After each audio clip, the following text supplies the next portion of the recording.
blood sugar. Kailangan po natin, kailangan i-monitor siya.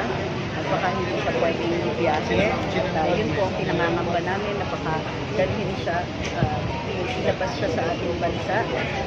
Nagdududa pa po kami sa validity ng arrest warrant. Nagdududa kami dito sa procedure kasi ang pangako ng ating Pangulo ay walang jurisdiction ng ICC dito. Kung kaya't itong turnover na ito ay illegal kung wala silang jurisdiction dito. Hindi dapat natin kinikilala ito, or at the very least, dapat pinasasubsume ito sa jurisdiction ng isang hukuman.